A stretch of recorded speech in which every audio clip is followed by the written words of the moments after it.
Le Sénégal, à l'heure du coronavirus, le Covid-19 qui est en train de dicter sa loi un peu partout dans le monde et plus particulièrement au Sénégal. Occasion pour moi de vous proposer une série d'émissions consacrées exclusivement au personnel médical qui est au front contre cette pandémie qui est le coronavirus. Front Covid-19, c'est ici et maintenant pour une première émission, un premier épisode consacré au centre de Dalal Jamm qui est en train de faire un travail important à rappeler juste que c'est le centre qui accueille le plus grand nombre de malades du coronavirus au Sénégal. À la découverte du professeur Fatou Samba Ndiaye et de son équipe, une belle découverte que vous allez voir, un portrait croisé de ces soldats de l'ombre à l'assaut du coronavirus. Mais avant tout ça, le respect des consignes de précaution et de protection, le port du masque obligatoire, comme ça. Et c'est bon, on est parti.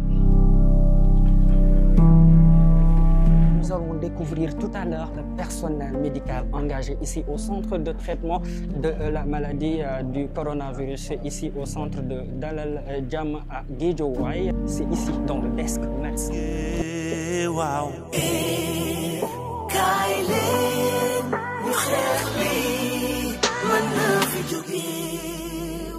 Alors, c'est professeur Fatou Samba Ndiaye. Je suis la coordinatrice du CTE, du centre de traitement des épidémies de l'hôpital Dalal Jamm. Je dirige donc ce CTE-là avec toute une équipe de médecins, d'infirmiers, d'hygiénistes et du service d'hygiène aussi. Donc, nous sommes ouverts depuis le 27 mars 2020 et au jour d'aujourd'hui, nous comptons dans notre CTE 193 patients hospitalisés avec des sorties qui se font de manière régulière, des bilans qui se font de manière régulière, des entrées de manière régulière, etc. etc. Voilà. Donc, c'est le CTE de Dalal Jamm, de l'hôpital Dalal Jamm, que je coordonne et avec à la tête des médecins, le professeur Louise Fortez, qui est infectiologue. À un moment, on n'analysait pas beaucoup de patients, on ne testait pas beaucoup de patients. C'est la raison pour laquelle, au début, on avait à peu près 9 patients, 10 patients, etc. Mais rapporté au nombre de tests, c'était toujours, si vous vous rappelez, des 10%. C'est exactement ce qui se passe actuellement. Actuellement, vous avez dû vous rendre compte que sur, par exemple, 1000 patients testés, vous avez aux alentours de 80, 90, etc. C'est à peu près le même ratio que le début. Ça fait peur par rapport au nombre, mais il faut toujours rapporter ce nombre par rapport au nombre de tests effectués. Et c'est la raison pour laquelle ça fait peur d'entendre ces nombres élevés, mais ça fait toujours peur parce qu'on se rend compte que la maladie, elle est là, elle existe, on vit avec. Il faut juste peut-être profiter pour sensibiliser encore davantage parce que les cas sont là. Ce qui fait le plus peur, c'est que c'est des cas, entre guillemets, communautaires qui font peur. Ça signifie tout simplement que la maladie est dans la communauté et qu'il faudra la dépister. Je suis pour le dépistage, je ne dirais pas massif, mais plutôt ciblé. On pourrait cibler des zones où il y a beaucoup de cas communautaires. Dans ces zones-là, on pourrait dépister le maximum de personnes. Si on dit dépistage massif, ça veut dire dépister tout le Sénégal. On n'a pas peut-être besoin d'aller dépister dans des zones où il y a 0 cas. Ça, c'est du gâchis. Par exemple, les zones où il y a beaucoup de cas, par exemple, communautaires ou des cas contacts, etc., allez dépister ces zones-là. C'est ce qu'on appelle le dépistage ciblé. La gestion au quotidien se fait, comme vous le dites, ça se fait au quotidien. C'est des malades qui vont venir envoyés par la cellule d'alerte, amenés par le SAMU national, qui dépose ces patients. Les patients sont accueillis avec l'équipe médicale, que ce soit les infirmiers, les hygiénistes et les médecins, qui installent le malade. Le malade, une fois installé, il bénéficie d'un bilan. En tout cas, ici à Dalal Jamm, tous nos patients bénéficient d'un bilan systématique. C'est peut-être ça qui fait peut-être notre force parce qu'on ne se contente pas seulement de dire il est Covid positif, on le met sous le protocole. Il est Covid positif, d'accord, mais il faut également chercher qu'est-ce qu'il y a derrière. Et ça nous permet d'avoir un traitement beaucoup plus adapté à la carte par rapport aux patients. Il ne faut pas seulement que le malade vienne et qu'on le mette sous le protocole hydroxychloroquine, azithromycine. Qu'est-ce qu'il y a derrière cette positivité du Covid? Peut-être que c'est un patient qui est asthmatique. peut-être qu'il a des problèmes de foie, de rein, etc. Et donc, c'est pour ça que nous, on préfère lui faire ce bilan systématique, de mettre le traitement, avant même de mettre le traitement, voir au niveau de l'électrocardiogramme si le malade sera apte à prendre le traitement ou pas. S'il est apte à prendre le traitement, on lui fait signer un consentement éclairé. S'il accepte de prendre ce traitement, on le lui donne, mais s'il n'accepte pas, il n'est pas obligé, on ne lui donnera pas. Donc, c'est pour vous dire que ce n'est pas tous les malades qui bénéficient de ce traitement. Ils peuvent bénéficier, mais ça dépend d'eux. S'ils ne veulent pas, on ne leur donnera pas. On a eu quelques malades qui n'ont pas voulu prendre et on les a laissés. En sachant que, bon, il y a des statistiques qui disent que plus on est sous ce traitement, plus vite apparaîtra la guérison. En tout cas, ici à Dalal Jamm, la majorité de nos malades sont sous ce traitement, sont sous ce protocole, et ce sont des malades qui vont bien. Les malades qui sont, entre guillemets, instables, on essaie de les stabiliser, et si on est dépassé, on s'approche de l'unité de l'hôpital Fann pour ne pas que son état clinique se dégrade ici à l'hôpital Dalal Jamm. On préfère tout centraliser. La réanimation donc, de l'hôpital Fann ici, et donc on préfère pour les malades vraiment qui sont graves, ou qui vont s'aggraver, de les amener là-bas. Comme nous n'avons pas de vaccin ni de traitement spécifique, vraiment de respecter les mesures barrières, on ne cessera jamais de le répéter. Il faudra vraiment que les gens mettent le masque, que ce soit masque en tissu, masque chirurgical, masque FFP2, mettez le masque. Ça vraiment, j'insisterai jamais là-dessus, il faudra mettre le masque. Hein? Essayez de vous habituer à mettre le masque parce qu'il n'y a que ça qui vous protège. Et arrêtez de donner la main. Je ne dirais pas serrer la main, ça prête à confusion.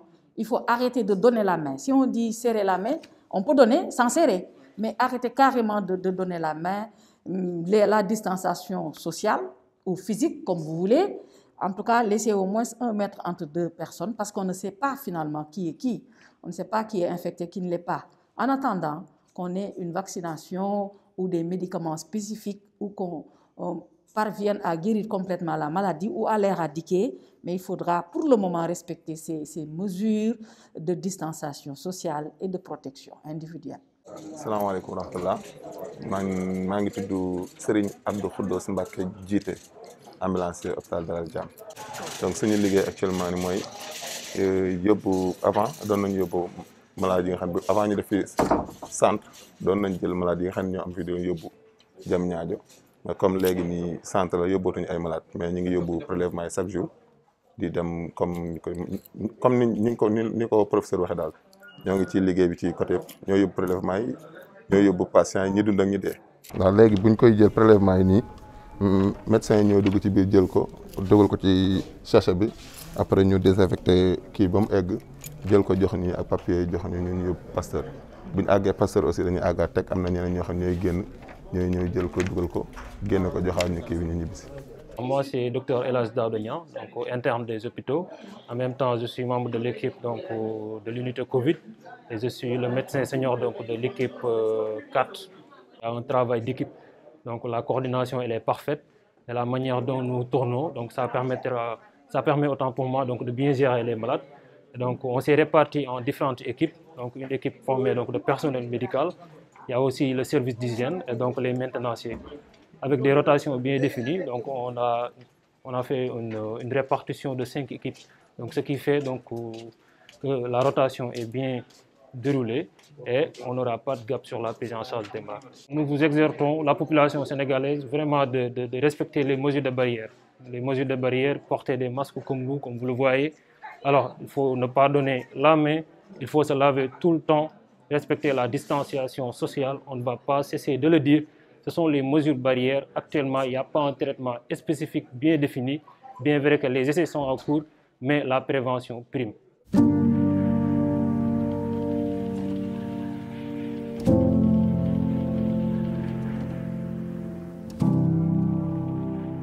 Professeur Louise Fortes. Donc, je suis responsable de la prise en charge au niveau du centre de traitement des patients atteints de Covid-19 au niveau de l'hôpital Dalal Jamm. Je suis spécialiste en maladies infectieuses, mais également j'ai une spécialisation en épidémiologie clinique. Ce qu'on a pu constater au niveau, en tout cas si je parle spécifiquement au niveau de l'hôpital Dalal Jamm, c'est une augmentation du nombre de patients admis parce que nous avons commencé le 27 mars Et donc, le nombre de patients a augmenté progressivement. Donc, au début, nous étions à 30 et ensuite 50. La semaine dernière, il y a 10 jours de cela, nous étions à 95 et en 3-4 jours, on a admis plus de 100 patients dans notre structure. Il est vrai que Dalal Jamm est le centre qui a la plus grande capacité en termes d'hospitalisation. Cela va sans dire qu'il faut une certaine organisation. Heureusement que cette organisation se fait avec une équipe pluridisciplinaire, avec plusieurs spécialistes. D'une part, on a une équipe tournante de plus de 40 personnes qui s'occupent de la prise en charge de ces patients. Donc, il s'agit tout d'abord, il y a les médecins qui jouent un rôle important, sans oublier les infirmiers, les aides infirmières. Nous avons également les hygiénistes, les techniciens de surface, les agents de la sécurité. Donc, tout ce monde, en tout cas, est là pour assurer la prise en charge des patients. Sur le plan clinique, dès l'admission, on essaie de voir déjà quel type de patient avons-nous à faire. Donc, c'est-à-dire, est-ce qu'il s'agit d'un patient qui a déjà des symptômes ou bien il s'agit de patients asymptomatiques qui ne se plaint, qui n'a aucun signe clinique. Et en plus de cela, on essaie de voir quels sont les patients qui ont d'autres maladies en plus. C'est-à-dire ceux qui ont l'hypertension, ceux qui sont diabétiques, est-ce qu'ils ont en tout cas des pathologies qui nécessitent une surveillance particulière. Et dès l'admission, déjà en faisant ce triage, on va commencer la prise en charge. Il faut dire qu'au niveau de Dalal Jamm, nous avons instauré un bilan sanguin systématique, donc pour tous les patients. En plus du suivi des signes cliniques tous les jours, nous avons un suivi également biologique qui se fait, plus les prélèvements pour voir est-ce que la personne est guérie ou pas. Le prélèvement, ce qu'on appelle l'écouvillonnage nasopharyngé que nous faisons en fonction des résultats, soit tous les 2 jours, soit tous les 3 jours. C'est vrai que parfois j'entends ce commentaire de taux de guérison. Je pense qu'il faut prendre les statistiques. C'est vrai que quand on regarde au niveau national, on dit 15 malades guéris provenant de l'hôpital Dalal Jamm. On a l'impression que peut-être que Dalal Jamm fait quelque chose d'extraordinaire. Je pense que la prise en charge, je peux le dire, est harmonisée au niveau de tous les sites. Il est vrai que dans certains sites, on peut avoir une différence, soit dans la périodicité des bilans biologiques. Nous avons peut-être l'avantage d'avoir quand même un bilan biologique systématique pour tous les patients qui sont admis dans notre structure. Après, étant donné qu'on a beaucoup plus de patients dans les autres structures, cela va sans dire qu'on va avoir un nombre beaucoup plus important de guéris. Il est vrai que par rapport au nombre de patients, elle a augmenté, donc il a fallu réajuster. Heureusement que là, sur les 48 heures, nous avons en tout cas sollicité les autorités sanitaires et on a reçu du personnel depuis 48 heures, en tout cas, pour pouvoir venir, en tout cas pour assurer une prise en charge correcte des patients, donc d'hygiénistes, donc d'infirmiers et également de médecins sont venus pour pouvoir renforcer l'équipe de prise en charge au niveau de l'hôpital Dalal Jamm. Amis téléspectateurs, nous voilà à la fin de l'émission. Oui, comme vous voyez, on peut ôter le masque et le laisser comme ça. C'était Ibrahima Diallo pour vous présenter cette nouvelle série Front Covid-19, front à l'hommage de tout ce personnel médical engagé dans la lutte, comme on l'a dit, dans la guerre contre la pandémie du coronavirus au Sénégal. Nous étions ici aujourd'hui à l'hôpital Dalal Jamm. Dans un autre numéro, nous allons visiter les autres centres de traitement de la maladie. Et tout ceci, c'est pour dire un grand merci à tous ces vaillants soldats de la santé qui ont osé braver le coronavirus pour la santé du peuple sénégalais. Halel réew mi ni laa ko bëggee waaw